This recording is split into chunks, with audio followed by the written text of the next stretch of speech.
Kak. Kak. Ya, Kak. Oke. Oke, Assalamualaikum warahmatullahi wabarakatuh. Pada kesempatan kali ini, materi untuk praktikum KWU adalah mengenai startup. Untuk yang akan menyampaikan materi ini ada saya, Nala Maudani, juga ada Kak Ratih dan Kak Cindy. Oke, untuk yang pertama, kira-kira definisi startup sendiri itu apa sih? Ada yang mau jawab, Kak? Bisa tulis di kolom komentar dulu.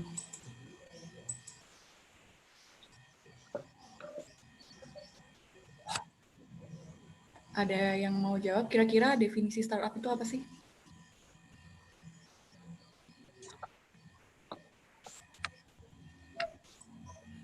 Oke, Nur Aini, silakan. Ya, baik. Apakah suara saya terakses, Kak?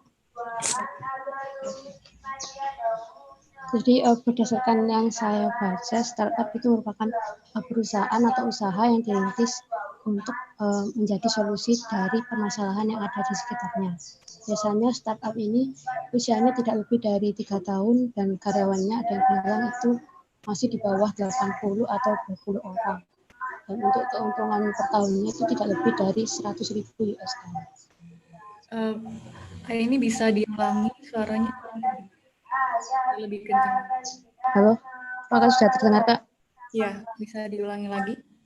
Jadi menurut yang saya baca, startup merupakan perusahaan atau usaha yang dirintis untuk menjadi solusi dari permasalahan yang ada di sekitarnya. Untuk biasanya startup ini usaha yang usianya itu tidak lebih dari 3 tahun dan untuk karyawannya tidak lebih dari 20 orang. Kemudian untuk keuntungan per tahunnya itu biasanya masih di bawah 100.000 US dollar. Oke. Gitu, Pak. Ya, terima kasih Nur Aini. Ya, tepat ya. Jadi ya yang dijawab Nur Aini kurang lebih seperti itu. Jadi definisi startup sendiri adalah perusahaan atau proyek yang dilakukan oleh seorang entrepreneur, dalam hari ini adalah foundernya, atau kalau ada co-founder berarti bersama co-founder, untuk mencari solusi dari suatu permasalahan dan mengembangkan ide tersebut serta memvalidasi modal ekonomi yang dapat diskalakan.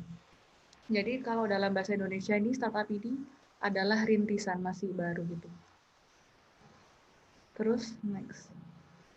Nah, startup sendiri itu mengacu pada bisnis baru yang ingin dikembangkan hingga besar. Biasanya akan dimulai oleh seseorang saja atau disebut solo founder, bisa juga oleh beberapa orang, atau kita sebutnya ada founder dan co-foundernya, bisa lebih dari satu. Nah, startup ini memang memiliki risiko yang tinggi, karena yang pertama, untuk mempertahankan dalam jangka waktu yang lama itu butuh perawatan yang apa ya, maintenance yang baik agar startupnya itu tetap eksis sampai beberapa tahun ke depan gitu. Kemudian untuk perkembangannya sendiri juga tidak waktu yang dibutuhkan tidak sedikit, jadi butuh waktu lama juga. Kemudian ini istilah founder, sebenarnya founder itu apa sih dalam startup gitu? Nggak harus startup, perusahaan juga butuh founder. Nah, founder ini bisa dibilang adalah jantung dan jiwa dari perusahaan karena dia adalah yang memulai sehingga suatu perusahaan startup itu ada gitu. Kemudian founder ini adalah seseorang yang istilahnya mengawali tadi yang udah aku sebutkan, dia yang mempunyai ide terus meng-hire orang-orang untuk menjalankan apa yang menjadi idenya. Lalu founder ini akan melakukan validasi market melalui interview masalah, interview solusi, dan membangun minimum viable product atau MVP. Jadi founder ini kan nanti dia yang punya ide. Nah, ide itu berangkat dari permasalahan yang ada di pasar, sehingga perlu melakukan yang namanya validasi market, baru muncullah sebuah solusi berupa ide itu tadi. Terus bedanya founder dan CEO itu apa? Nah, sebenarnya sering kan orang awam mungkin masih kebingungan antara founder dan CEO itu sama atau enggak. Sebenarnya founder dan CEO itu berbeda. Kalau founder sendiri dia adalah yang mengawali bisnis atau yang memulai bisnis. Dia yang mempunyai ide. Sehingga visi dari perusahaan itu yang bikin adalah seorang founder. Perusahaan ini tujuannya apa, mau dibawa kemana, itu founder. Dan founder juga yang membangun tim. Sedangkan CEO atau Chief Executive Officer, dia itu yang apa ya, merealisasikan, istilahnya merealisasikan apa yang menjadi visi dari seorang founder itu sendiri. Dia yang mengimplementasikan model bisnis perusahaan ini akan dijalankan seperti apa. Dia yang melatih tim dengan memberikan arahan atau direct tertentu dan menetapkan budaya perusahaan atau disiplin dari perusahaan itu sendiri. Itu bedanya.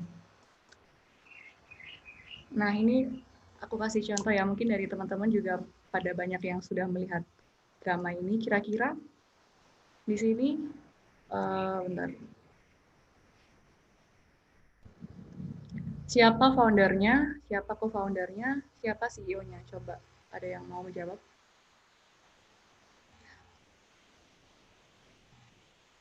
Yang nonton. Ini sebagai contoh aja sih. Kalau mau aku kasih contoh perusahaan lain juga mungkin agak susah. Ada yang mau menjawab? Oke, mungkin Stefani, silakan. Ya, Kak, saya Stefani izin menjawab. Kalau misalnya menurut saya, foundernya itu yang di tengah itu Kak, si dosen kan. Terus co-foundernya itu temennya yang dua itu, yang cowok dua itu. Terus CEO-nya Dalmi, Kak. Ya Ya, sih? benar, tepat sekali. Jadi, ini foundernya, pertama kan Sinam dosen ya. Dia yang suka memecahkan masalah di suatu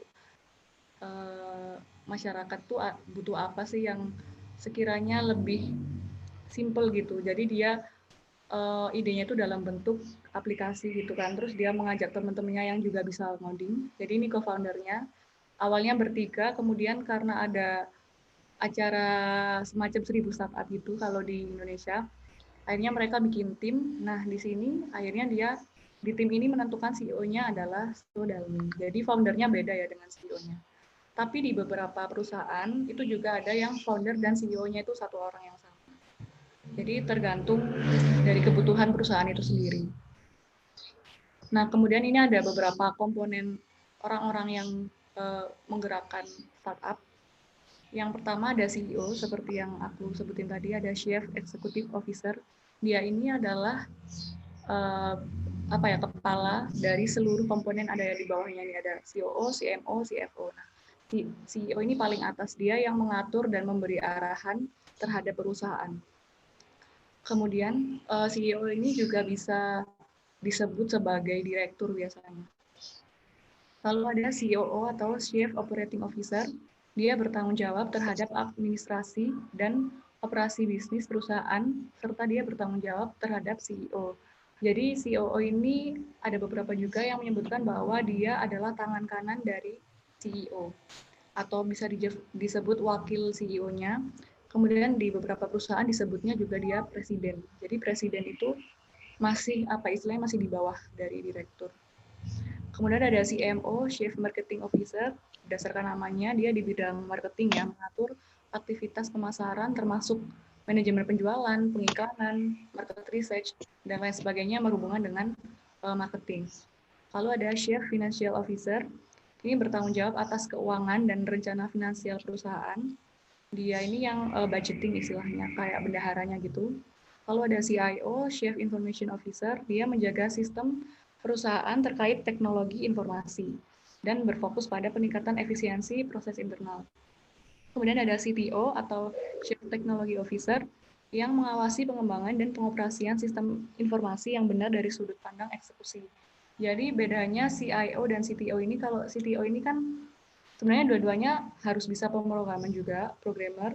Nah, CTO ini bagian merealisasikan suatu tindakan itu bisa dioperasikan dalam sistem informasi bahasa pemrograman sehingga bisa dieksekusi. Nah, CIO ini tugasnya adalah mengevaluasi seberapa efektif dari sistem informasi yang dirancang oleh CTO. Tapi terkadang CIO dan CTO ini kayak job desk-nya ini agak mirip gitu ya. Untuk penyebutannya di beberapa perusahaan hanya CTO aja, tidak ada CIO-nya. Next. Kemudian ada manpower. Manpower ini orang-orang yang harus ada di sebuah startup. Dalam mendirikan startup itu harus memiliki karakter.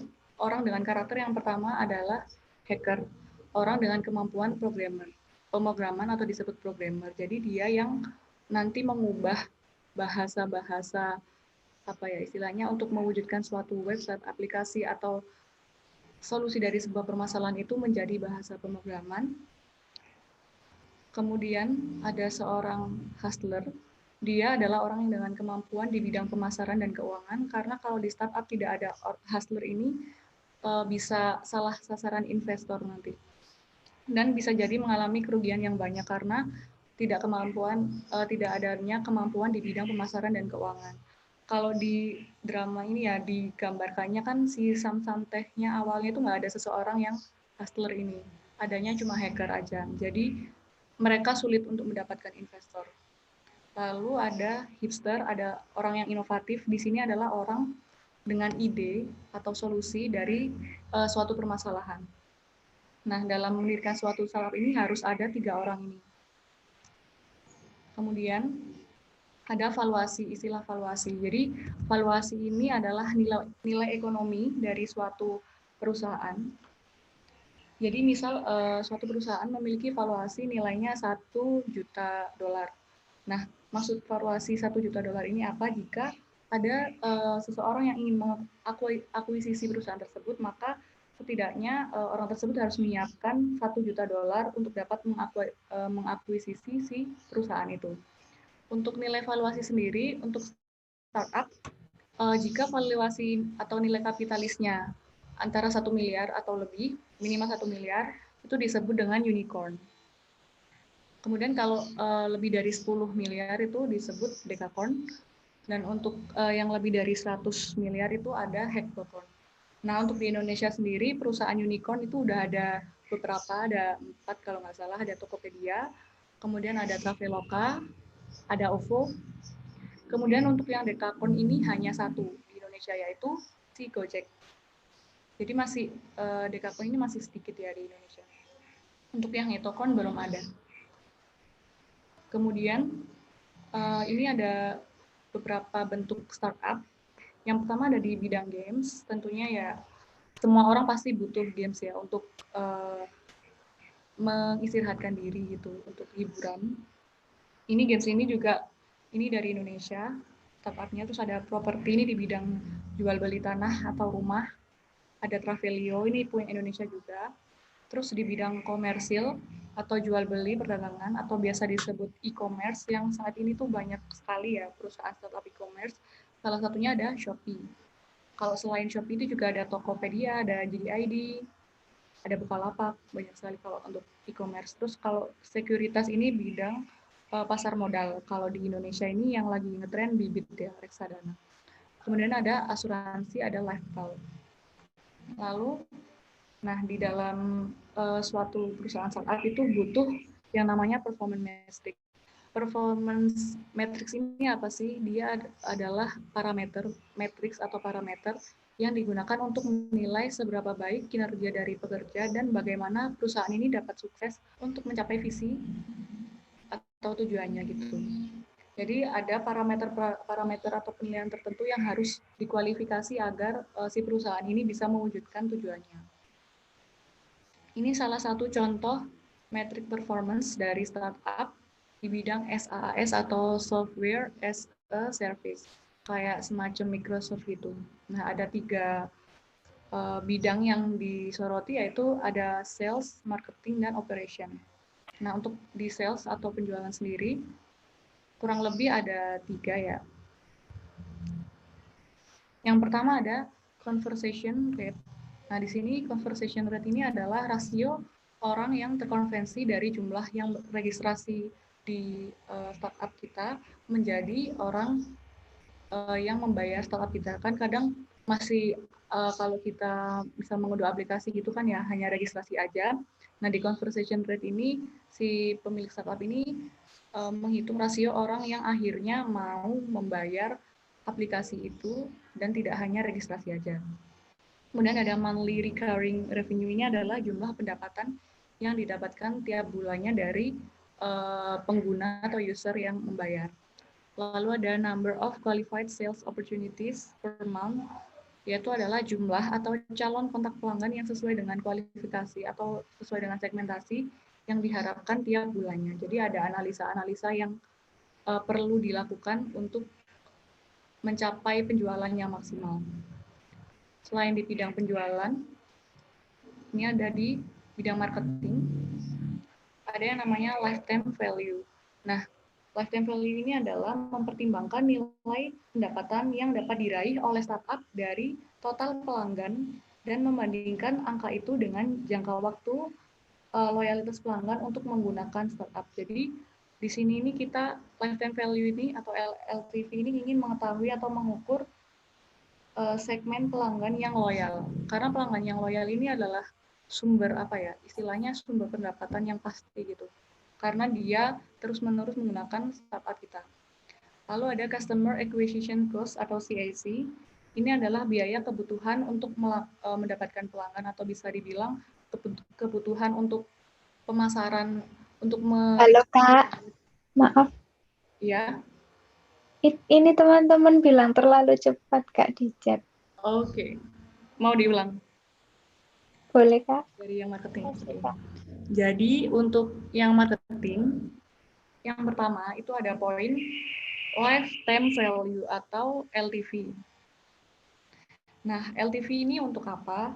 LTV ini untuk mempertimbangkan nilai pendapatan yang dapat diraih oleh suatu startup dari total pelanggan dan membandingkan angka itu dengan jangka waktu loyalitas pelanggan untuk menggunakan startup kita. Jadi intinya untuk LTV ini untuk mengukur pelanggan yang loyal itu ada berapa. Karena pelanggan yang loyal itu adalah pelanggan yang terus-menerus menggunakan produk kita dan dia membayar, sehingga si perusahaan bisa tahu keuntungan dari seluruh pelanggan yang loyal itu menghasilkan berapa. Kemudian yang kedua ada Customer Acquisition Cost atau CAC. Ini adalah biaya kebutuhan untuk merich pelanggan, yaitu berupa biaya marketing lah istilahnya, untuk iklan dan lain sebagainya, itu ada di CAC. Selanjutnya, ini udah nggak terlalu cepet ya. Halo? Iya Kak.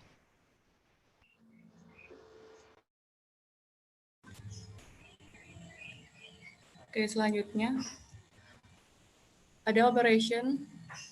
Ini sebenarnya ada beberapa poin, tapi yang aku contohin hanya 2. Yang pertama ada Net Promoter Score atau NPS. Ini adalah estimasi seberapa besar kemungkinan pelanggan akan merekomendasikan produk atau jasa ini ke orang lain. Terus untuk monthly revenue change ini atau MRC ini adalah jumlah pendapatan yang hilang per bulan karena pelanggan sudah tidak menggunakan produk kita lagi. Sebentar ya, ada sepeda motor.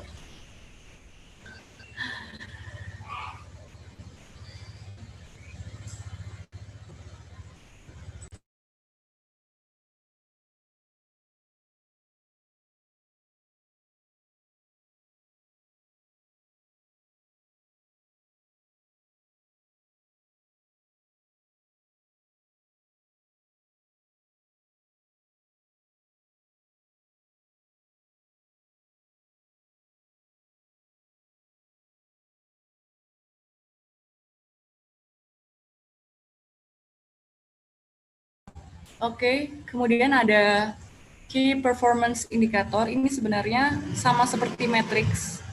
Disebutnya bisa Key Performance Indicator atau KPI.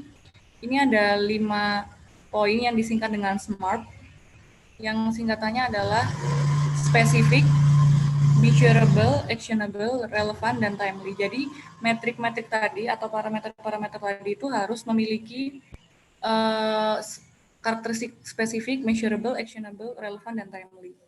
Untuk yang spesifik itu apa? Metrik atau KPI itu harus cukup sederhana untuk diukur dan dihitung serta mudah dipahami dalam berkomunikasi. Kemudian ada measurable, ini terukur tidak selalu angka, jadi suatu matriks atau parameter tuh bisa diketahui dia bisa mencapai target atau enggak gitu. Harus measurable, nggak harus berupa angka, tapi intinya bisa di targetnya itu bisa terrealisasi apa enggak gitu. Terus ada actionable ini hasil dari matriks atau KPI dapat memberikan jawaban berupa tindakan yang dapat dijadikan unsur dalam pengambilan keputusan. Lalu ada relevan. Relevan ini pengukuran atau matriksnya harus sesuai dengan sasaran bisnis. Kayak tadi misalnya untuk mengetahui seberapa loyal itu lewat LTV tadi. Jadi harus relevan pengukurannya. Kemudian timely ini adalah informasi perlu dikumpulkan pada waktu yang tepat untuk menentukan tindakan. Misalnya untuk mengetahui loyalitas dari suatu pelanggan atau user itu harus ada jangka waktunya, nggak saklek cuma hari ini aja atau cuma seminggu aja. Jadi butuh rentan waktu yang tepat untuk mengumpulkan informasi gitu. Kemudian ini ada badan usaha akan dijelaskan oleh Cindy. Ya, selanjutnya itu badan usaha. Jadi kalau menurut Wikipedia sendiri, badan usaha ini merupakan kesatuan yuridis atau hukum, teknis, dan ekonomis yang bertujuan mencari laba atau keuntungan. Nah, badan usaha ini dibagi menjadi dua. Yang pertama itu ada badan usaha berbadan hukum. Ini merupakan badan usaha yang memisahkan antara harta kekayaan pribadi pemilik atau pendirinya dengan harta kekayaan badan usaha. Contohnya di sini itu PT, seroan terbatas, dan koperasi. Yang kedua itu badan usaha yang tidak berbadan hukum. Di sini merupakan badan usaha yang tidak memiliki atau memisahkan secara tegas antara harta kekayaan pribadi pemilik atau pendirinya dengan harta kekayaan badan usaha. Contoh yang pertama itu ada VP atau Komanditer Penutpet. Ini merupakan kesatuan komanditer yang dibentuk oleh seseorang atau lebih, di mana dia itu mempercayakan dana atau barang asetnya kepada orang lain untuk menjalankan perusahaan tersebut. Jadi dengan tujuan itu secara meraih tujuan bersama-sama dengan suatu tingkat keterlibatan yang berbeda pada tiap anggotanya. Contoh yang kedua itu ada firma. Di sini firma merupakan perserikatan dagang yang didirikan untuk menjaga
hukum ya.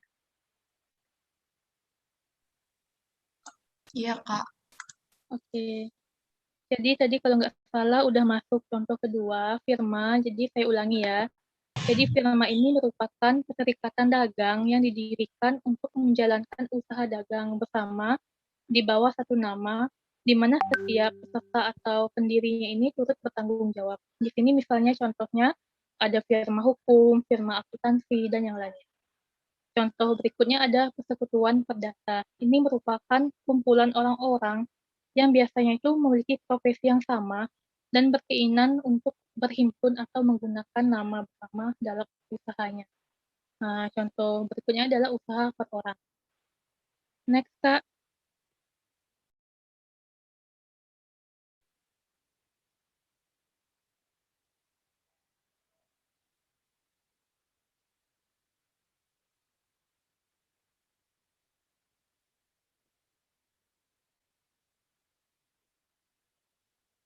Ya, Kak, bisa di next.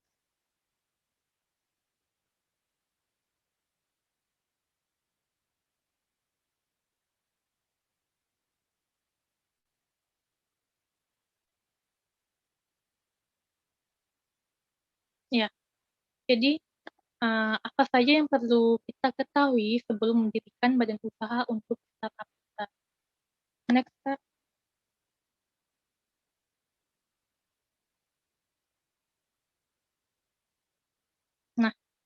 Nah, yang pertama itu PT atau keseruan terbatas ini merupakan badan usaha yang paling cocok untuk startup kita. Nah, dengan beberapa alasannya.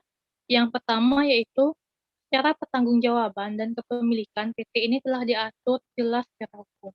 Yang kedua, ini kemudahan akses pada modal. Jadi dengan adanya saham yang merupakan aset bagi pemiliknya, berarti saham ini dapat menjadi instrumen yang dijaminkan untuk pendanaan. Jadi bentuk PT ini memudahkan investor untuk masuk karena mereka bisa langsung membeli saham saja sebagai tanda kepemilikan. Yang ketiga ini yaitu PT dapat memfasilitasi bisnis yang perkembangannya cepat. Jadi sebuah PT itu dapat memiliki saham dari PT lain. Maka dari itu ada opsi pengembangan PT menjadi sebuah grup usaha. Jadi masing-masing dari PT yang dapat menunjang keberjalanan satu dengan yang lainnya itu dengan keunikan produk atau jasa yang ditawarkan. Nah, yang terakhir, yang keempat, ini PT ini terdapat pemisahan aset pribadi dengan aset perusahaannya. Jadi jika perusahaan ini mengalami kerugian, maka kewajiban kita itu hanya terbatas jumlah modal yang disetorkan saja. Jadi harta pribadi kita masing-masing pemilik saham itu tidak tersentuh oleh kerugian perusahaan. Ini dikarenakan kita tahu kalau PT ini merupakan salah satu bentuk dari badan usaha yang berbentuk hukum, di mana dia kan memisahkan kekayaan pendirinya dengan badan usaha. Next, Kak.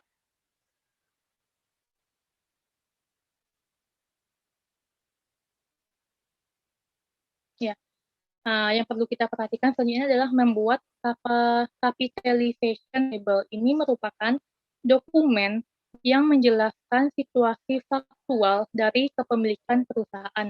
Biasanya itu berisi ada 4 poin. Yang pertama adalah modal dasar, yang kedua modal disetor, ketiga nilai sahamnya, dan yang terakhir itu nama pemegang saham dan pembagiannya. Next, Kak. Nah, pertanyaannya, siapa saja yang dapat memiliki saham dari sebuah PT? Yang pertama, jadi saham di sebuah PT ini dapat dimiliki oleh perorangan, termasuk WNI dan WNA. Dan yang kedua, itu ada entitas di sini PT dan yayasan. Jadi juga di sebuah PT itu ada namanya perubahan status PT. Mungkin bisa di next ya. Perubahan status PT ini, jadi jika ada WNA atau warga negara asing yang membeli saham PT kita dengan satu lembar saham saja, jadi status PT kita itu harus diubah yang awalnya PMDN atau penanaman modal dalam negeri berubah menjadi PMA, yaitu penanaman modal. Next, biaya yang dibutuhkan untuk membuat sebuah PT. Itu ada tiga, tiga skala. Yang pertama itu ada skala kecil. Ini kisarannya itu 50 juta rupiah hingga 500 juta rupiah. Yang kedua, ada skala menengah, itu 500 juta rupiah hingga 10 miliar. Yang terakhir itu ada skala besar, ini dengan kisarannya itu lebih dari 10 miliar. Ya. Selanjutnya adalah valuasi startup. Yang pertama, bagaimana sih menghitung valuasi startup? Nah, di sini kan tertulisnya laba perusahaan dikali 5 ya. Jadi sebenarnya itu banyak aspek yang harus dimasukkan dalam perhitungan. Namun, jika kita ingin melihat gambaran kasarnya saja, bisa menggunakan rumus laba perusahaan dikali 5. Nah, gimana sih dapatnya dikali 5 ini? Nah, jadi sebelum kita menetapkan laba perusahaan dikali berapa, jadi kita perlu banget untuk membandingkan juga memperhitungkan perusahaan di industri sejenis. Biasanya itu dikali berapa? Semacam observasi kayak gitu. Misalnya di industri A itu 5 kali laba, di industri B itu 10 kali laba, dan sebagainya. Jadi kita harus ada analisis perbandingannya untuk menentukan perkaliannya.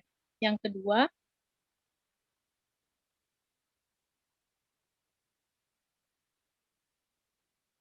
ya, yang kedua itu menghitung valuasi startup yang masih berupa ide itu bisa atau enggak. Jadi untuk yang startupnya masih berupa ide saja, jadi tidak bisa dilakukan, jadi tidak bisa menghitung valuasi startup dengan alasan tentu dong kalau misalnya ya, startup kita masih berupa ide itu tidak punya laba, tidak punya keuntungan, tidak punya profit, berarti belum ada basis yang jelas sebagai bukti. Yang ketiga,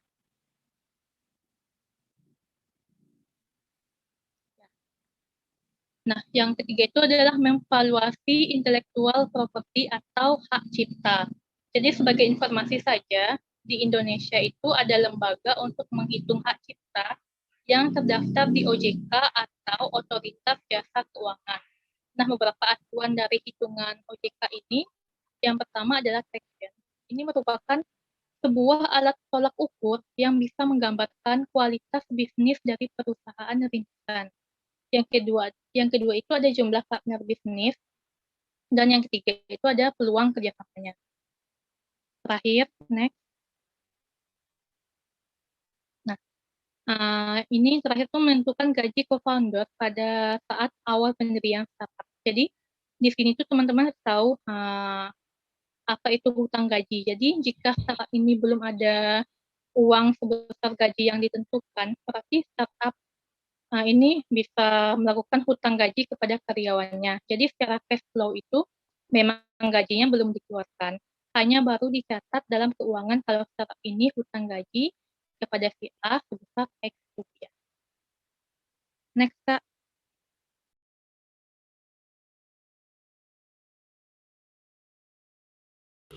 Ya, untuk materi selanjutnya kita berbicara tentang fundraising ya teman-teman. Jadi kapan sih startup kita itu harus pitching ke investor? Lalu apa aja hal-hal yang harus dipersiapkan? Pitch deck-nya seperti apa? Seperti itu. Next.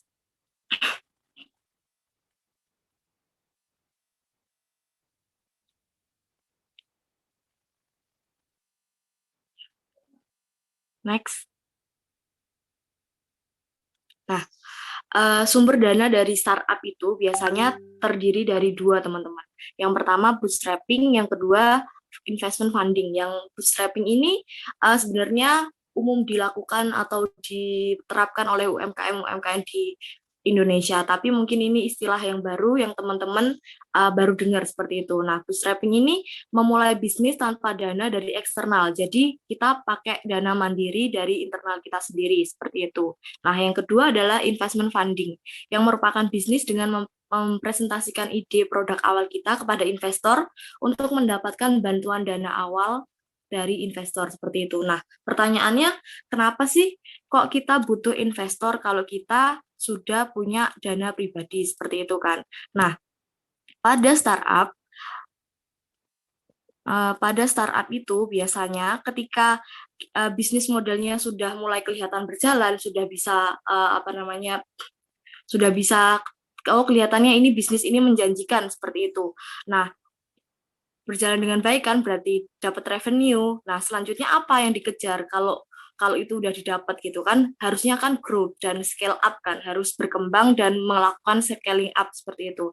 Nah, growth untuk tumbuh suatu startup itu butuh dana yang lebih besar seperti itu. Jadi ketika kita hanya mengandalkan bootstrapping atau dana dari internal kita sendiri, itu sangat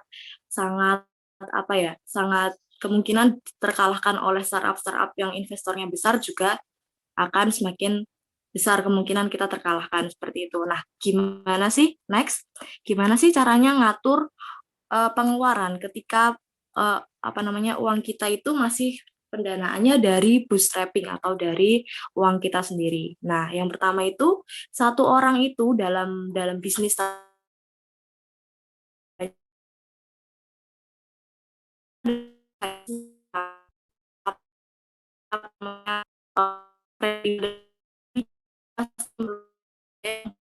itu. Dari itu sebisa mungkin satu orang harus bisa menghandle beberapa pekerjaan seperti itu. Nah, yang kedua, cari co-founder yang saling melengkapi skill set-nya. Ketika teman-teman memiliki co-founder yang satu visi misi, satu bisa paham satu sama lain, itu teman-teman akan lebih mudah untuk merealisasikan apa yang teman-teman rencanakan di startup itu. Nah, yang ketiga, investment wisely on what matter. Jadi, apa yang sekiranya perlu nih, yang diperlukan di startup ini, kira-kira bisa dijadikan investasi yang nantinya bisa digunakan untuk jangka panjang. Seperti misalnya tim itu investasi paling penting ya di startup. Jadi pemilihan tim itu sangat-sangat benar-benar diseleksi. Jadi harus pintar-pintar bikin prioritas.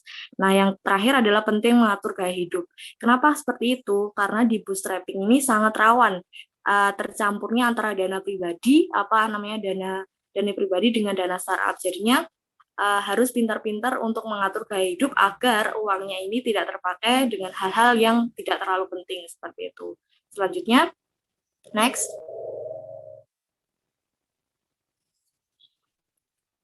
Nah, setiap anggota tim early stage up itu harus bisa berjualan. Maksudnya gimana kok harus bisa berjualan? Nah, jualan di sini tuh nggak selalu mengacu sama jualan produk gitu ya. Tapi juga gimana cara kita meyakinkan tentang startup kita. Gimana caranya kita membuat orang yakin kalau startup kita ini worth it kok buat didanai, buat teman-teman invest ke startupku kayak gitu. Contohnya CTO itu juga harus bisa jualan loh. Gimana caranya bisa supaya programmer yang punya kredibilitas baik itu bisa gabung sama startupmu seperti itu. Jadi gimana cara kita meyakinkan orang bahwa startup kita itu layak dan bagus untuk didanai ataupun mereka gabung ke startup kita seperti itu. Selanjutnya next. Nah, pasti kan di dalam investment maupun bootstrapping itu pasti ada plus minusnya ya. Sebelumnya ini yang plus minus bootstrapping minta tolong.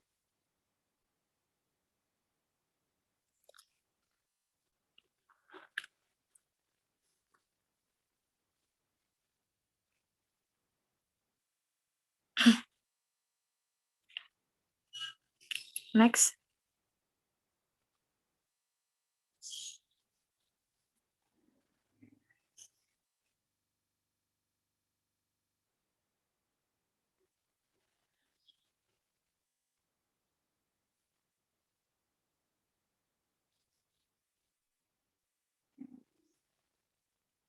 Nah, ini adalah plus minus dari bootstrapping. Kan kita tahu bahwasanya bootstrapping ini benar-benar pakai uang pribadi ya, teman-teman. Jadi kan nggak ada campur tangan dari eksternal. Pasti hal plusnya adalah kebebasan dalam pengambilan keputusan dan kontrol terhadap startup. Jadi murni apapun keputusannya, ya tim itu yang nantinya memutuskan seperti itu. Walaupun jumlahnya nggak terlalu banyak uangnya, tapi uangnya itu dipegang secara pribadi. Nah, yang ketiga, fokus penuh pada bisnis dan produk.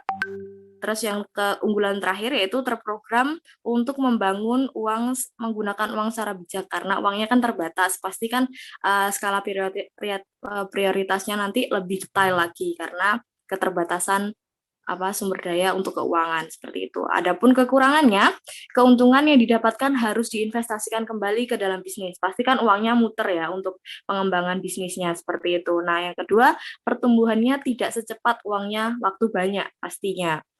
Terus yang ketiga, nggak semua jenis usaha itu bisa melakukan bootstrap, terutama yang memerlukan modal-modal besar, seperti itu, kayak riset, seperti itu.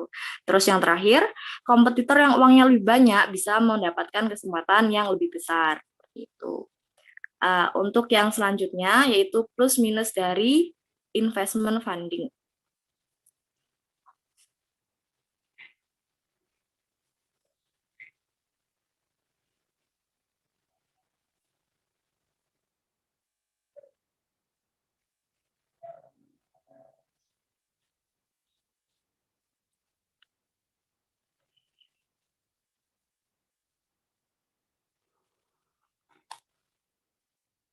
Nah, untuk plus minus dari investment funding sendiri itu, yang pertama kan pastinya kalau investment funding berarti ada pihak eksternal, berarti ada sokongan dana dari luar. Yang pertama adalah mendapatkan dukungan dari pihak eksternal. Kedua, investor terkemuka dapat menambahkan kredibilitas startup.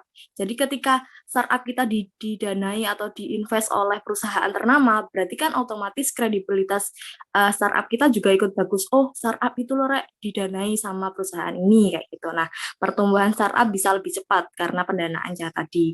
Terus yang selanjutnya bisa menarik karyawan yang kemampuan dan jam terbangnya tinggi karena kredibilitas yang ada tadi, makanya orang-orang yang berkompeten tertarik bergabung dengan startup kita seperti itu. Yang terakhir, tidak perlu mengambil uang yang telah diinvestasikan pada startup kita karena kan berupa kepemilikan, berupa aset kan. Kalau udah invest kan berarti orang yang invest ke kita kan dia memiliki kepemilikan sebagian dari startup kita seperti itu. Untuk kekurangannya sendiri, kesalahpahaman antara founder dan investor itu pasti nanti akan terjadi karena memang adanya campur tangan dari pihak luar seperti itu. Selanjutnya, tidak memiliki kontrol penuh atas startup, yang mana nanti akan berimbas pada pada poin ketiga yaitu adanya pengaturan tambahan dan pembayaran kepemilikan keterlibatan dalam pengambilan keputusan. Pastinya pemilik saham juga memiliki hak suara dalam mengambil keputusan yang nantinya dijalankan di startup tersebut seperti itu. Yang keempat yaitu founder akan memiliki porsi kepemilikan yang lebih kecil walaupun startupnya bertambah besar. Selanjutnya, mungkin bisa jadi tidak disiplin dalam pengaturan uang. Karena apa? Karena merasa uangnya banyak, jadi banyak yang pengeluaran-pengeluaran yang tidak seharusnya dikeluarkan. Jadi skala prioritas tetap nomor 1, seperti itu. Next. Nah, gimana sih?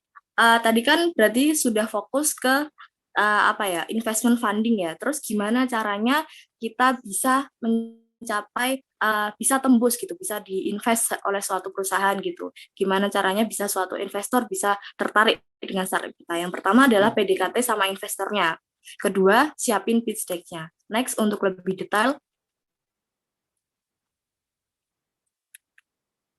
Nah, PDKT sama investor, gimana sih maksudnya? Kita sebelum menyerahkan atau mempresentasikan startup kita di depan investor, kita harus tahu tuh portofolionya dari company yang mau kita apply ini gimana, latar belakangnya, apakah sesuai dengan startup kita gitu. Sektor apa fokusnya mereka ini, sektor apa yang mereka kemungkinan besar didanai, terus kemungkinan nanti kalau udah di ACC kemungkinan kolaborasinya seperti apa, terus nanti kalau exit strateginya seperti apa, seperti itu. Terus kemudian yang kedua, kita harus mempelajari pengalaman founder yang diinvest ataupun ditolak. Jadi kan sebelum kita pasti itu ada kan yang apply juga.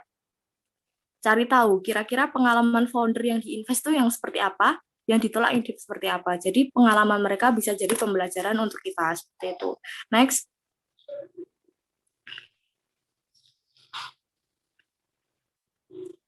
Nah, yang kedua yaitu siapin pitch deck. Nah, di situ kan ada 13 poin ya. 13 poin itu itu adalah hal-hal yang perlu diperhatikan saat akan mempresentasikan startup kita kepada investor. Namun perlu diketahui bahwasanya kalau kita masih startup awal atau early startup yang berumur kita kira 3 bulanan, itu kita hanya perlu memperhatikan 4 hal yang berwarna merah itu, teman-teman. Yang pertama adalah problem, yang harus singkat, harus didukung dengan fakta dan data. Seperti itu. Startup kita berangkat dari permasalahan apa? Oh, kita ingin menyelesaikan masalah ini loh, gitu. Dan solusi, jelaskan gimana solusi yang startupmu itu dapat menjawab problem dan memberi manfaat pada target market yang dituju. Pastinya berdasarkan problem tadi, seperti itu. Nah, yang ketiga adalah tim. Nah, pada startup awal itu, biasanya kan kalau startup awal kan investor mana sih yang percaya gitu kan, kita belum punya track record apa-apa gitu kan. Nah, at least itu tuh kita harus setidaknya investor itu pegang kepercayaan pada founder dan timnya. Jadi tunjukkan kepada investor kalau tim kita itu cukup solid dan bisa menjalankan konsep yang dipresentasikan kayak gitu. Makanya memilih co-founder itu harus tepat. Itu merupakan modal penting, soalnya itu bisa mempengaruhi keyakinan investor untuk bisa invest ke startup. Gitu. Terus yang keempat adalah traction.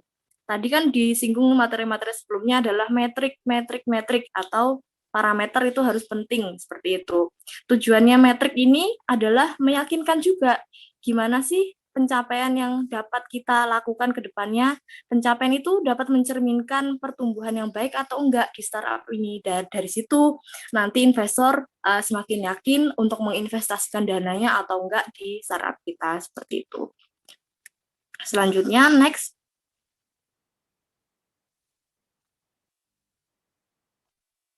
Nah,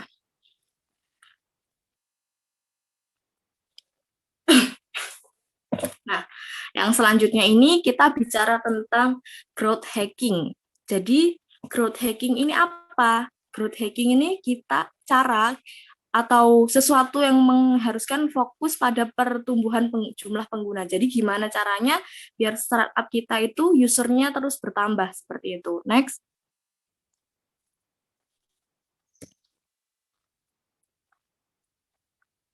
Nah, area permasalahan yang biasa dipecahkan dengan menggunakan growth hacking itu apa aja? Yang pertama itu apa yang jadi aha momen kita. Aha momen itu adalah momen ketika para customer atau user kita itu merasa bahwa startup kita itu bisa ngasih value ke mereka.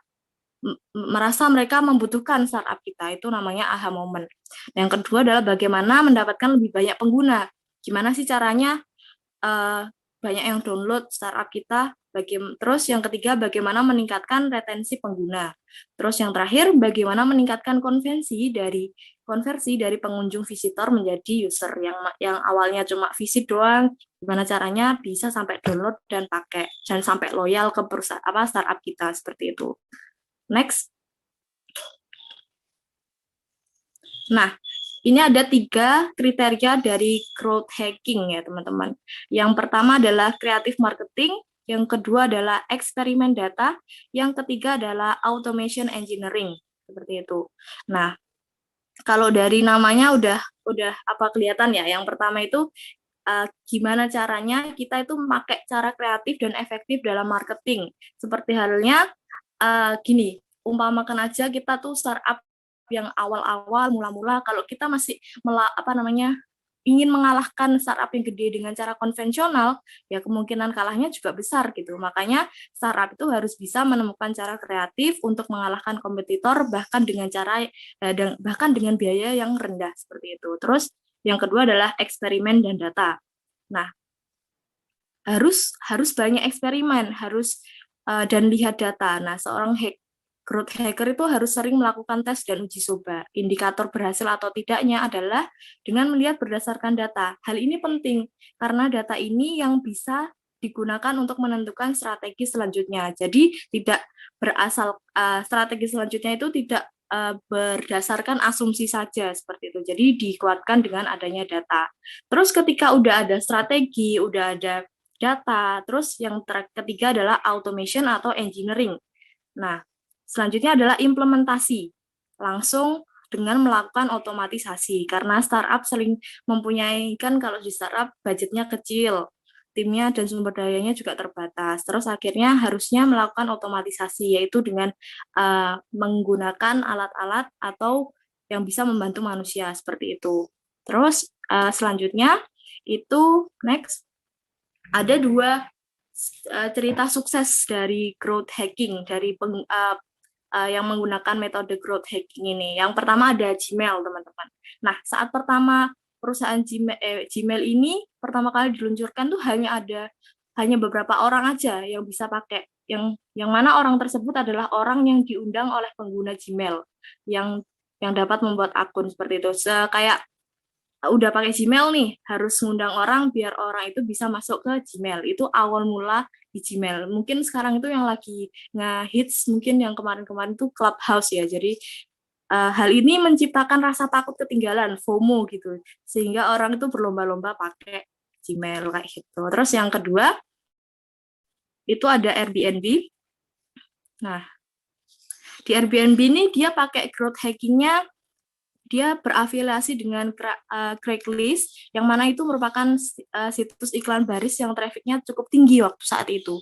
Nah, mereka menyewa fotografer untuk memfoto beberapa tenan teratas di Airbnb. Sehingga tenan ini menjadikan contoh untuk postingan mereka. Jadi banyak orang yang tertarik seperti itu. Selanjutnya, next. Nah, ini AAA RRR Framework. Apa sih AAA RRR Framework itu? Nah, framework ini tuh biasa dipakai startup untuk matrix growth hacking, yaitu awareness, acquisition, activation, retention, and revenue. Ini tuh kayak gini teman-teman, istilah sederhananya tuh seberapa loyalkah user kita terhadap startup kita. Yang pertama itu awareness, sekedar aware doang. How many people do you reach? Sampai mana sih kita dapat menjangkau orang? Terus acquisition, how many people visit your website? Seberapa banyak orang mengunjungi website kita? Activation, berapa orang yang mengaktifasi startup kita atau aplikasi kita? Retention, how many people come back? Berapa orang yang pakai lagi gitu? Revenue, how many people start paying? Berapa orang sih yang rela membayar di aplikasi kita? Yang terakhir adalah referral, how many people refer friend to your business? Jadi yang referral ini kan ada ya kode referral gitu biasanya, nanti kita dapat apa gitu dari startupnya, itu nanti bisa mendatangkan user baru dari referral itu, seperti itu. Selanjutnya, next.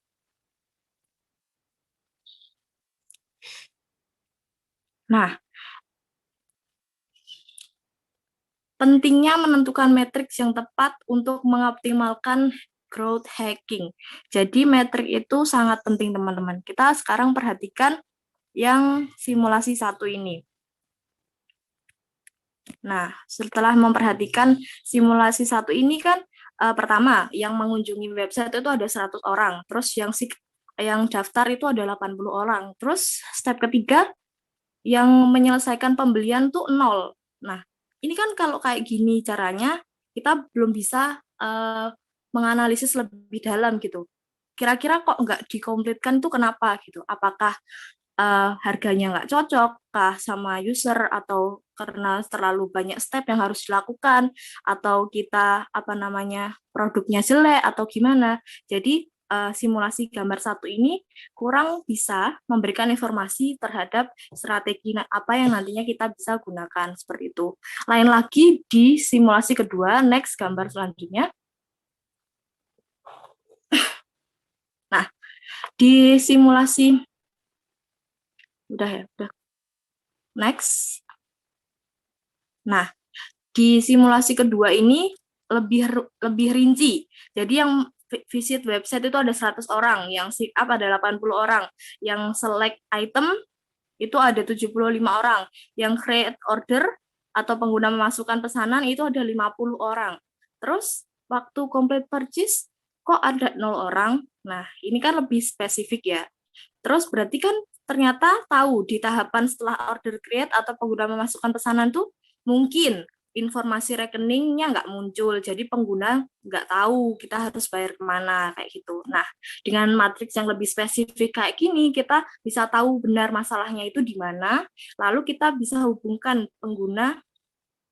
pengguna yang mengalami masalah tersebut dan kita bisa cari solusinya. Jadi lebih di breakdown-nya lebih dalam gitu. Gitu. Itu pentingnya matriks dalam growth hacking, mengoptimalkan growth hacking. Terus yang kemudian itu ada istilah lagi A atau B testing untuk mengoptimalkan growth hack. Sebelum ini.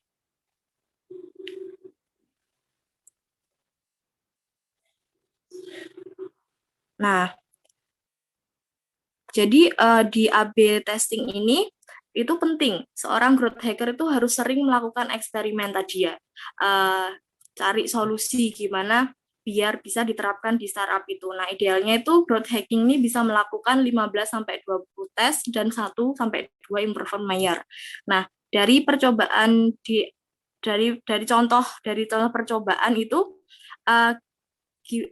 gimana caranya untuk memilih landing page yang tepat gitu. Kita punya dua, semua long form design sama person design, dan kemudian dibandingkan keduanya. Nah, di sana kita bisa mendapatkan mana desain landing page yang banyak pengunjungnya.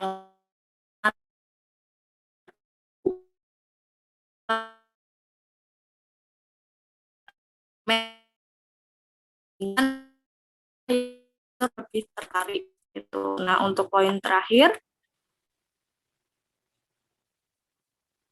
next. Nah, ini sebelum melakukan growth hack,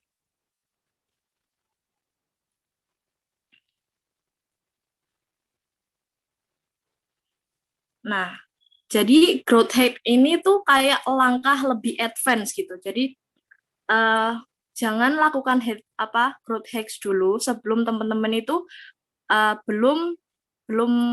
belum siap atau produk fitnya itu belum mateng kayak gitu. Kenapa? Kayak gini, ibaratnya dianalogikan kayak ketika kita menuangkan air pakai corong gitu, yang pinggirannya corongnya itu retak dan bolong, gimana hasilnya? Kan banyak air yang masih terbuang lewat celah itu. Jadi fondasinya kita kokohkan dulu, baru nanti one step yang lebih advance-nya lagi, yang lebih untuk growth-nya, untuk pengembangannya lagi, kita pakai growth hack seperti itu. Nah, kesimpulannya apa sih kayak gitu dari growth hack ini? Growth hack ini tuh mindset, teman-teman. Gimana caranya dengan resource yang terbatas atau sumber daya yang terbatas, kita bisa achieve atau mendapatkan yang kita mau gitu. Intinya, growth hacker itu harus kreatif, mau banyak bereksperimen, dan setelah bereksperimen harus lihat data, dibandingkan sama data. Nah, kemudian melakukan otomatisasi agar impact-nya lebih besar, walaupun dengan biaya dan sumber daya yang terbatas gitu. Oke, untuk materi startup cukup, silakan Nala.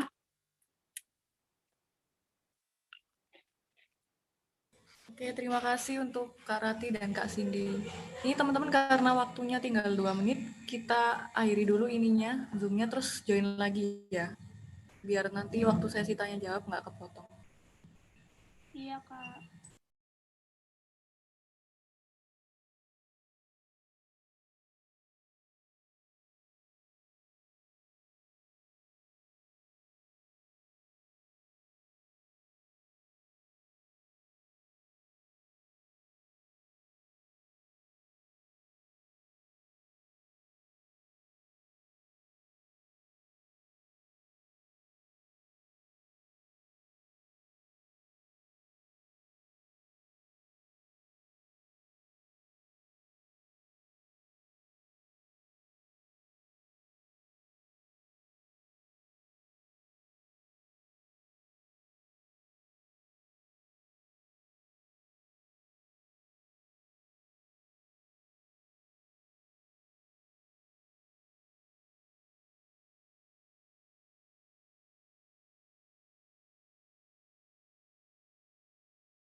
Ya, mungkin dari Lydia dulu ya. Ya, selamat pagi Kak. Terima kasih atas kesempatannya. Nama saya Lydia dari kelas B. Ceritanya Kak. Tadi kan sudah dijelaskan ya Kak mengenai bentuk-bentuk dari startup sendiri. Ada games, properti, komersial, sekuritas, dan asuransi. Mengenai hal ini, saya kan suka download aplikasi juga ya Kak ya. Nah, ada beberapa aplikasi yang saya temukan itu nggak ada di bentuk-bentuk ini. Misalnya, saya itu pakai aplikasi Lily gitu Pak, yang buat mengatur masuknya dan keluarnya uang kita. Nah, itu masuknya kemana ya Kak? Dan sama kayak aplikasi olahraga-olahraga gitu kan, itu juga termasuk berbayar ya Kak. Berarti kan mereka juga bisa jadi startup. Nah, itu juga masuknya kemana ya Kak? Soalnya kalau saya lihat belum ada nih bentuk lifestyle gitu Kak. Sama boleh saran nggak Kak? Kalau dari Lydia mau saran, kalau misalnya memang materi kita tuh banyak begitu, boleh kakak asisten tuh bagikan dulu materinya. Kalau misalnya memang tidak berkenan untuk membagikan PPT, mungkin boleh kasih bahannya saja, misalnya link seperti kemarin-kemarin. Karena kalau kita mengutip dari suara.com ya Kak, menurut Direktur Pusat Neuroscience Universitas Muhammadiyah Prof. Dr. Hamka, yakni Dr. Rizky Edison PhD, itu bilang kalau kemampuan siswa mendengar tuh cuma rata-rata 20 menit. Jadi harapannya kakak bisa bagiin dulu materinya supaya kita bisa baca, nanti pas penjelasan kita lebih bisa memahami gitu. Terima kasih Kak atas kesempatannya. Oke, terima kasih Lydia. Terima kasih ya sarannya. Ini memang materinya juga cukup banyak dan mungkin baru juga ya. Untuk next praktikum mungkin bisa asistennya bisa mengirimkan materi terlebih dahulu agar praktikan bisa mempelajari gitu ya. Terima kasih ya untuk masukannya. Terus untuk mengenai pertanyaannya tadi sebenarnya bidang 5 itu tadi hanya sebagian contoh bidang startup, sebenarnya sangat luas, ada banyak sekali, ada di bidang pertanian juga ada sebenarnya. Jadi yang saya tampilkan tadi itu adalah contoh beberapa bidang startup yang lumayan banyak jumlahnya gitu. Gitu Lydia, apa menjawab?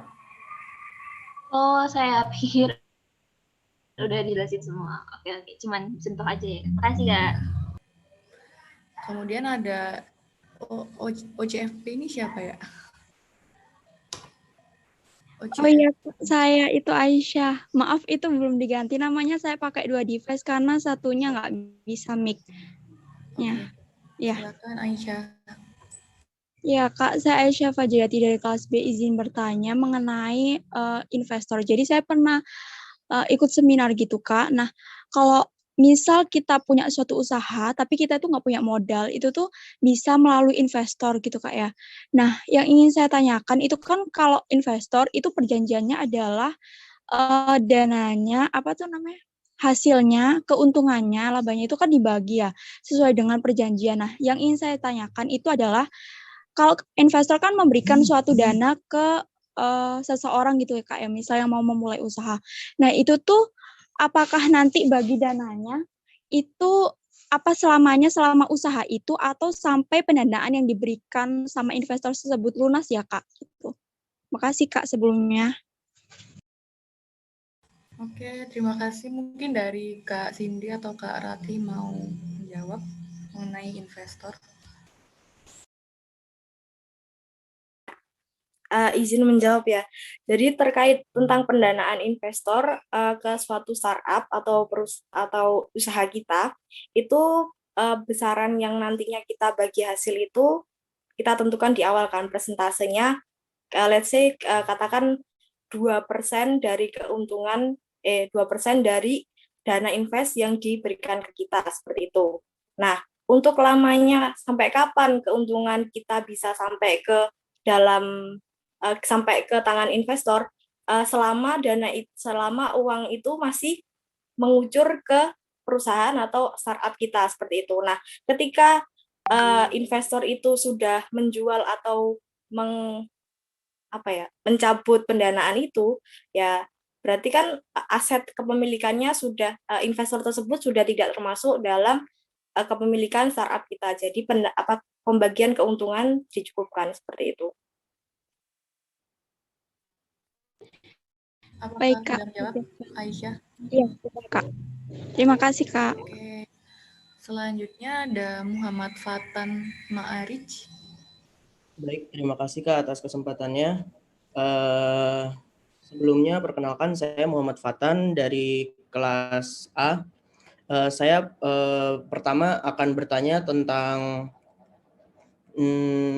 tadi yang komponen startup.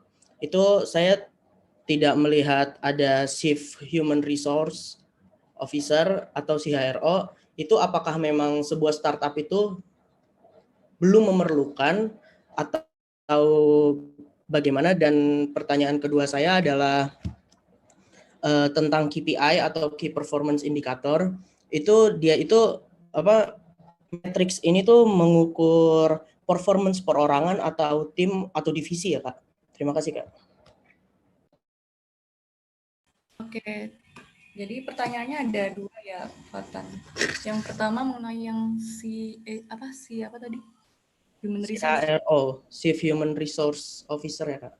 Jadi sebenarnya komponen yang tadi ada CTO, CMO, dan lain sebagainya itu ada banyak, ada CBDO, ada lebih itu sebenarnya. Cuman yang aku tampilkan ini adalah sebagian peran yang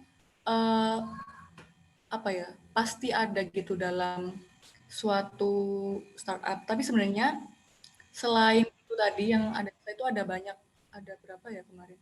10-an lebih itu ada untuk peran-peran lainnya. Seperti yang kamu sebutin tadi, cuman nggak saya tampilkan gitu. Jadi sebenarnya peran-perannya itu atau orang-orangnya itu ada banyak selain CMO, ada CTO, CIO, sebenarnya ada COO juga, CCO, tapi nggak saya tampilkan. Jadi itu mau istilahnya aku cuma ngasih contoh beberapa peran aja yang ada di startup. Sebenarnya ada banyak lagi gitu. Kemudian untuk yang key performance indicator tadi pertanyaannya gimana? Ya, jadi itu kan KPI itu kan berupa matriks ya, pengukuran pencapaian sebenarnya. Nah itu yang saya ingin tanyakan, itu matriks untuk perorangan atau tim ya Kak? Sebenarnya itu matriksnya untuk tim kalau dibaca-baca. Jadi misalkan tadi mengenai untuk mengukur loyalitas dari pelanggan, itu sebenarnya bisa mengukur dari bidang marketing. Yang pertama, dia sudah sejauh mana untuk memasarkan produk. Kemudian dari segi CTO-nya, itu seberapa efisien sih aplikasi yang udah dibikin ini sehingga pelanggan masih loyal ke CTO kayak gitu. Sebenarnya parameter ini untuk semua komponen yang ada di perusahaan itu, gitu. Nggak perseorangan. Oke, Apakah baik. menjawab?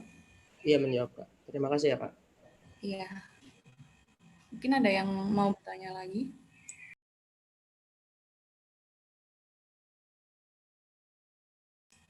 Ya, dia Ariasta, silakan. Baik, terima kasih Kak kesempatannya. Saya Dea Arista dari kelas A, izin bertanya.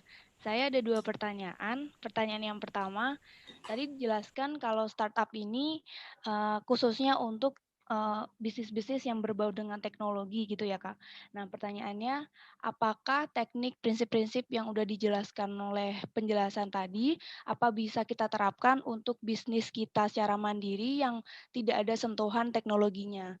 Pertanyaan yang kedua, tadi terkait sumber dana, ada bootstrapping sama investment funding. Nah, dari kedua ini saya lihat plus minusnya itu seimbang, Kak. Nah, dari 2 sumber dana ini, mana yang lebih baik kita pakai untuk early startup? Terima kasih, Kak. Oke. Jadi pertanyaannya ada 2 ya. Yang pertama sebenarnya definisi startup sendiri itu untuk apa gitu kan ya. Terus yang kedua masalah yang pendanaan. Jadi untuk startup sendiri kan istilahnya adalah awalnya itu rintisan. Sebenarnya itu nggak melulu selalu aplikasi sih. Hanya saja untuk arti lebih spesifiknya dari startup kan tadi harus ada kayak bentar aku tampilin slide-nya.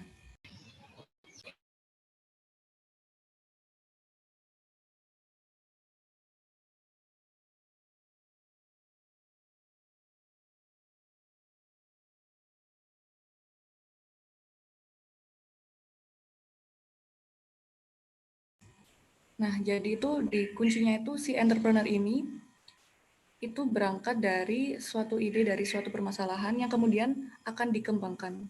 Nah, dikembangkan karena ini adalah rintisan, maka ada proses nanti pengembangan hingga si suatu perusahaan itu menjadi suatu perusahaan yang besar. Dan kemudian dapat divalidasi modal ekonominya sehingga dapat diskalakan. Jadi sebenarnya untuk misalkan kamu punya usaha usaha kecil kayak UMKM itu apakah bisa disebut startup?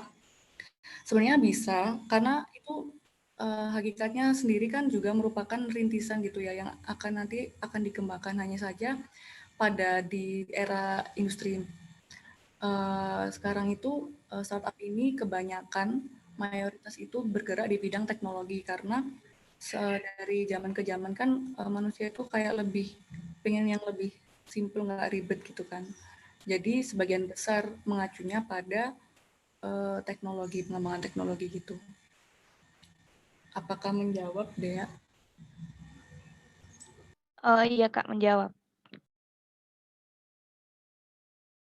Kemudian untuk pertanyaan selanjutnya mungkin bisa dijawab Kak Ratih ya.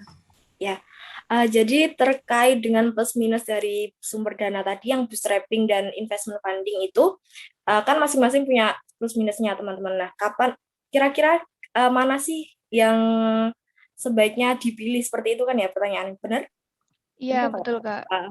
Jadi antara mana yang dipilih itu tergantung dari kondisi dari perusahaan masing-masing. Jadi sekiranya perusahaan itu baru rintis banget dan dia punya pendanaan yang cukup, silahkan lakukan bootstrapping. Tapi ketika nanti di tengah jalan, kok usaha ini kelihatannya sudah semakin besar ya. Nah, pengembangan usaha itu juga butuh modal yang lebih gitu. Nah, ketika dana kita udah mencapai limit, maka kita perlu yang namanya investor, seperti itu. Itu case yang pertama mungkin seperti itu. Jadi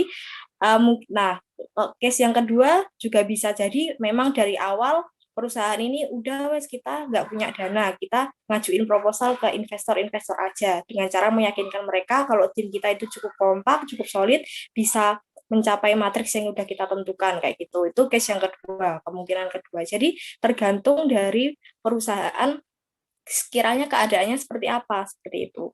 Apakah bisa terjawab? Baik Kak, terima kasih sangat menjawab. Oke, selanjutnya mungkin bisa ke penanya selanjutnya ya, ada Dimas Yoga, silakan. Baik Kak, terima kasih. Saya Dimas dari kelas Biologi C. Saya izin bertanya Kak, ada 2 pertanyaan. Yang pertama, untuk startup itu dia jadi termasuk badan usaha yang berbadan hukum atau tidak berbadan hukum Kak? Atau mungkin saya yang salah paham.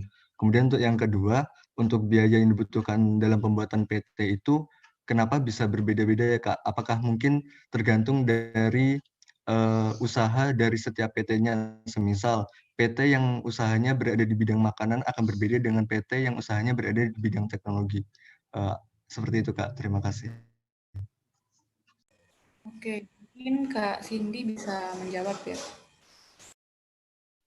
Ya, izin menjawab pertanyaan pertamanya. Jadi untuk startup itu jenis badan usahanya, badan usaha berbadan hukumkah atau tidak berbadan hukumkah?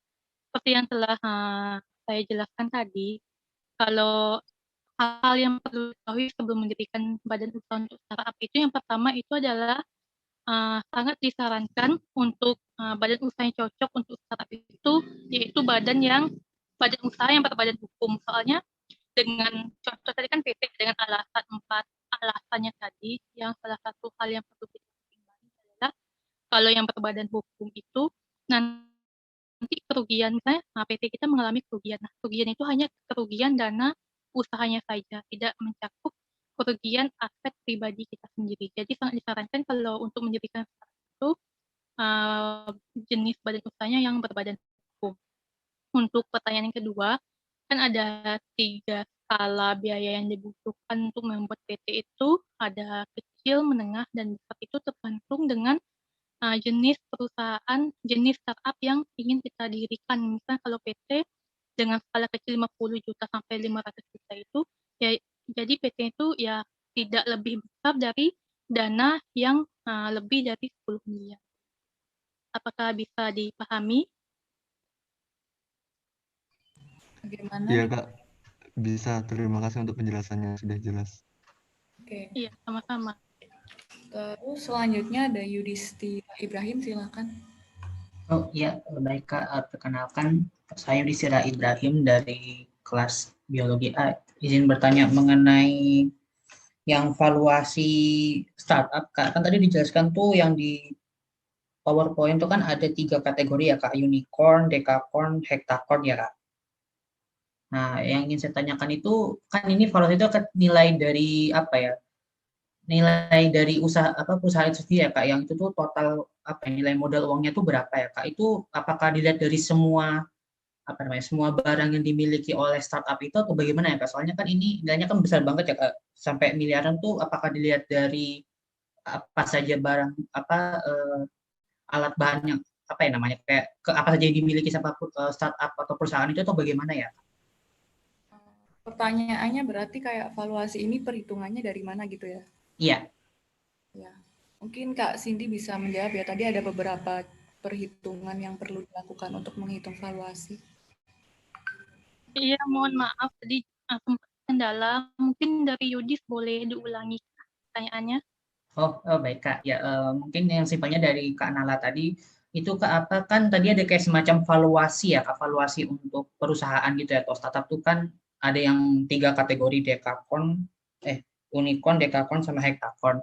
Yang ingin saya tanyakan tuh cara untuk menentukannya kita masuk ke kategori mana tuh bagaimana ya Kak? Apakah pakai rumus atau perhitungan yang telah tadi Kak Cindy jelaskan di bagian slide mendekati akhir ataukah itu pentotalan semua nilai barang yang dimiliki oleh startup itu ya Kak? Ya, jadi izin menjawab ya. Sesuai dengan yang di slide itu, cara menghitung valuasi startup itu, salah satu langkah awalnya kita itu perlu melakukan observasi kepada industri yang sejenis. Misalnya di industri yang sejenis itu mereka menghitung valuasi startup itu dengan kayak 5 kali laba atau 10 kali laba dan sebagainya. Nah, dari situ kan kita dapat rentetan apa ya, not ya, catatan gitu. Jadi kita bisa mempertimbangkan berapa valuasi startup kita untuk perusahaan. Misalnya laba kayak contoh kan ada laba perusahaan kali 5. Nah, itu berdasarkan perbandingan dalam menentukan perkaliannya terhadap industri yang sejenis. Artinya harus berdasar dari perhitungan itu ya Kak, kalau untuk penentuannya ini. Dari situ saja ya Kak? Iya. Oh, baik Kak, jika demikian. Baik, terima kasih Kak atas penjelasannya. Ya, sama-sama. Mungkin izin menambahkan aja ya untuk yang masalah valuasi.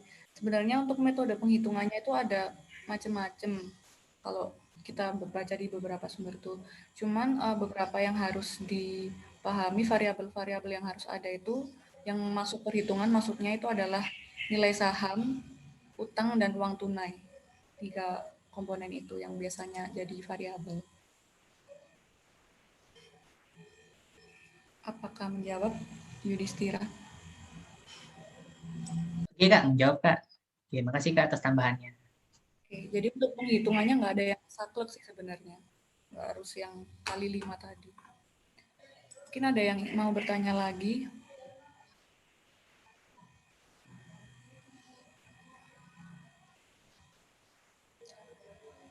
Atau sudah paham semua, atau ada mungkin yang mau menambahkan, PPT-nya ada yang kurang, apa-apa silahkan. Mohon maaf Kak, saya izin bertanya. Siapa ya ini? Oh ya. Ya, perkenalkan saya Nadia Rikanrela dari kelas C. Oh ya, Kak, tadi kan kakaknya menjelaskan soal mencari investor, bertemu investor, pitching deck kayak gitu. Kalau dari pengalaman kakak sendiri, kalau misal ada itu langkah nyata waktu kita dari mahasiswa ini, gimana cara nyari investor gitu Kak? Kan tadi ya saya masih belum ada gambaran gimana gitu Kak. Oke, mungkin dari Kak Ratu.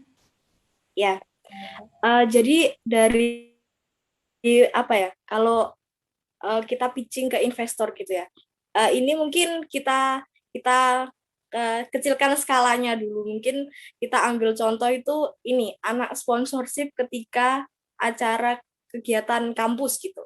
Itu kan biasanya sponsorship itu kan bawa proposal kegiatan ke perusahaan-perusahaan gitu kan.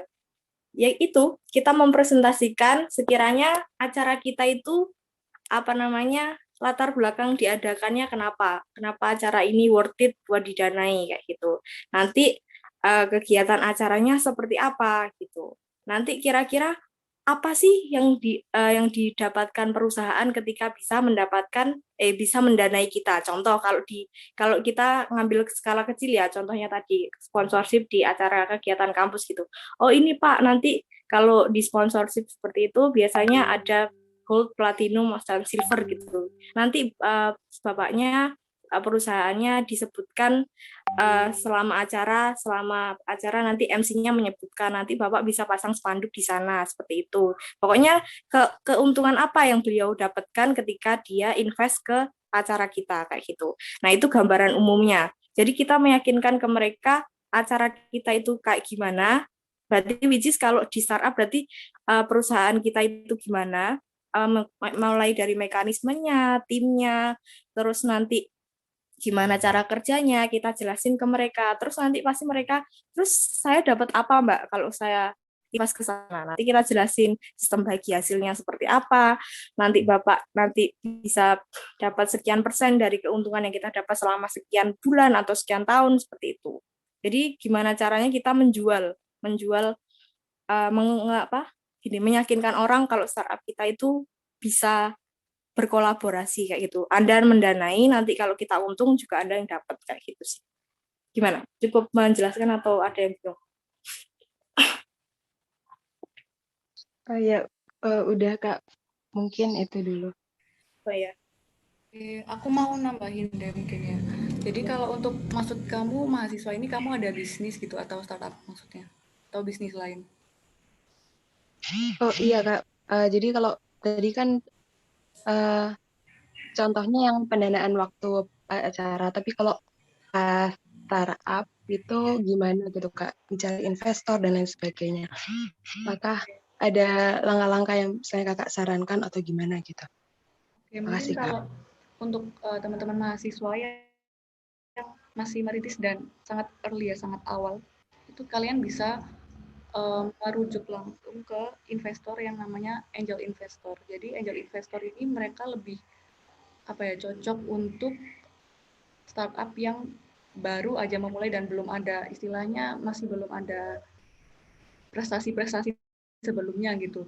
Nah, untuk mencari angel investor ini kayak gimana sebenarnya itu nggak melulu harus perusahaan gede yang gimana-gimana. Bisa dari orang terdekat yang kalian rasa mampu untuk menginvest ke startup kalian dan kalian bisa memberikan feedback yang baik dari investasi yang telah diberikan. Bisa aja itu orang terdekat itu saudara sendiri bisa. Karena kalau untuk awal merintis itu memang cukup beresiko kalau langsung ke perusahaan gede gitu ya. Maksudnya resiko untuk diterimanya juga minim. Jadi bisa langsung merujuk ke angel investor yang dimana dari pihak anggota startup kalian ini memiliki istilahnya bentar ya.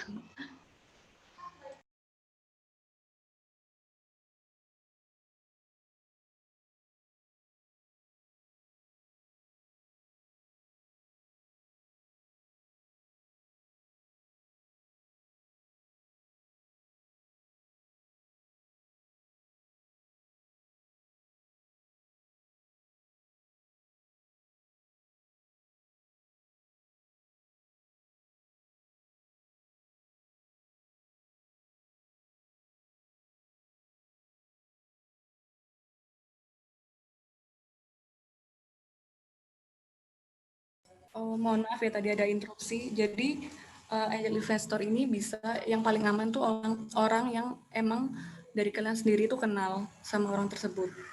Karena biar lebih meminimalisir resiko, nggak melulu harus perusahaan langsung gede gitu ya. Bisa dari orang tua misal. Terus dari saudara gitu. Itu yang paling amannya gitu. Apakah menjawab Nadia? Iya Kak, makasih. Oke. Mungkin ada yang mau bertanya?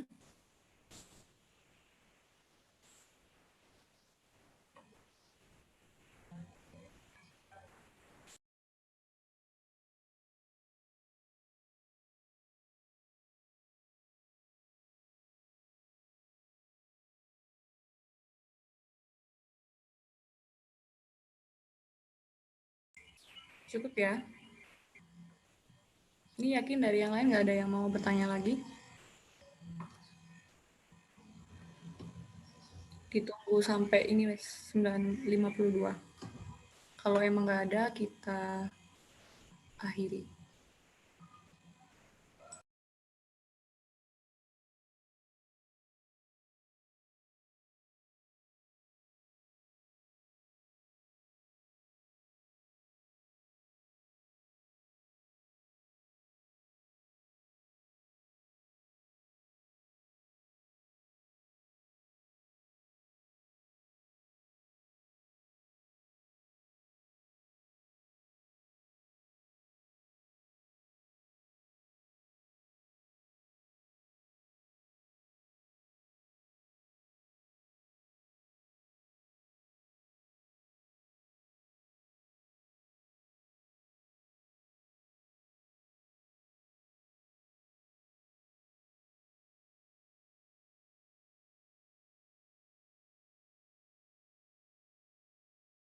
Oke, karena sudah lewat 1 menit nggak ada yang bertanya ya, jadi langsung aja untuk penugasan dari praktikum hari ini. Ini tugasnya berupa tugas kelompok. Jadi dari masing-masing kelompok nanti membuat ide bisnis startup yang sederhana aja dengan menganalisis permasalahan yang ada, lalu memberikan solusi praktis dari permasalahan tersebut yang dituliskan dengan singkat. Kemudian yang kedua, menentukan peran dari tiap anggota kelompok. Nah, ini misalnya ini ada contoh. Permasalahannya ini lebih nggak terlalu luas memang. Permasalahannya ada di sekitar kampus. Contohnya adalah peminjaman lab mahasiswa luar kampus yang kurang efektif. Itu contoh permasalahannya. Nah, solusinya membuat aplikasi peminjaman laboratorium digital dengan mengisi kebutuhan lab yang digunakan, kemudian lama pengerjaan di labnya itu sampai kapan, kayak gitu. Itu untuk solusinya. Terus untuk pembagian peran dari anggota kelompoknya, misal si anggota X menjadi CEO, job desk-nya nanti ngapain. Terus si Y bagian CTO nanti job desk-nya ngapain gitu. Jadi untuk tugas kelompoknya kayak gini, dibuat sederhana aja, nggak usah yang terlalu permasalahan yang pelik. Jadi permasalahannya yang di sekitar kalian aja gitu. Apakah dipahami atau ada yang mau bertanya? Kak, izin bertanya. Iya, silakan. Saya Dea, itu nanti apakah akan direalisasikan Kak atau hanya sekedar tugas saja? Untuk startup ini sekedar tugas aja, karena kalau untuk bikin aplikasinya juga kan pasti kesulitannya dari kalian sendiri.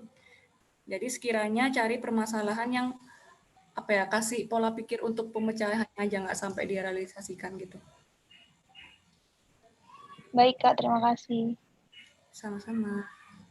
Ada yang mau tanya lagi mengenai tugas?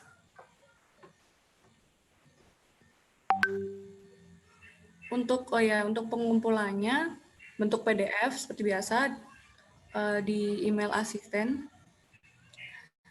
Maksimal hari Kamis jam 11.59 malam. Gitu. Kemudian habis ini akan dibagikan materi PPT-nya, silakan dipelajari sekitar 10 menit. Setelah itu akan ada post test gitu ya. Ada yang mau ditanyakan lagi buat teman-teman?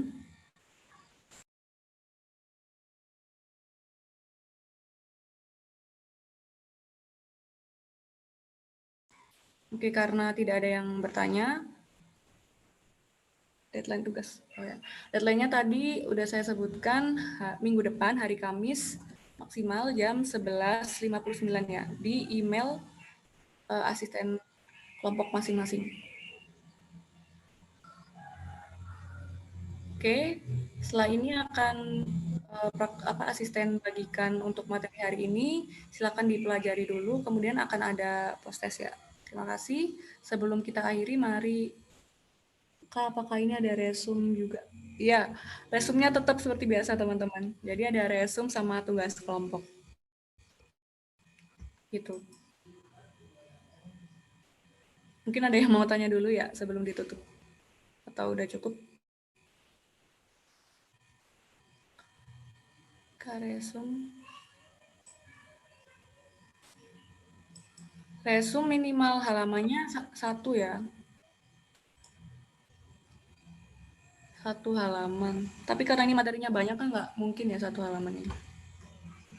Oh ya, kertasnya itu folio bergaris yang bukan binder loh ya teman-teman.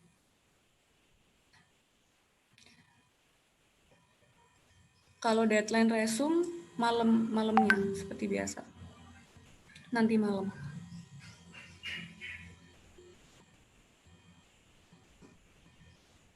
Apakah ada pertanyaan lagi? Deadline tugasnya kalian kelompok minggu depan. Untuk yang resume nanti malam.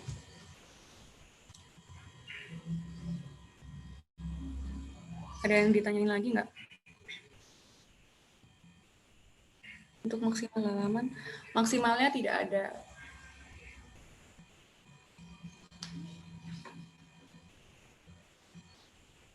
Kak, permisi, tanya lagi.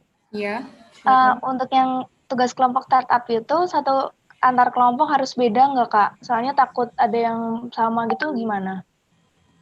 Mungkin judul untuk topiknya bisa didiskusikan dari misal antar ketua kelompok agar tidak sama. Jadi benar-benar beda tiap kelompok, ada ide sendiri. Baik, Kak, terima kasih. Sama-sama. Ada lagi mungkin? Cukup ya mungkin ya. Oke, sebelum diakhiri praktik pada hari ini bisa berdoa dulu. Berdoa dipersilahkan.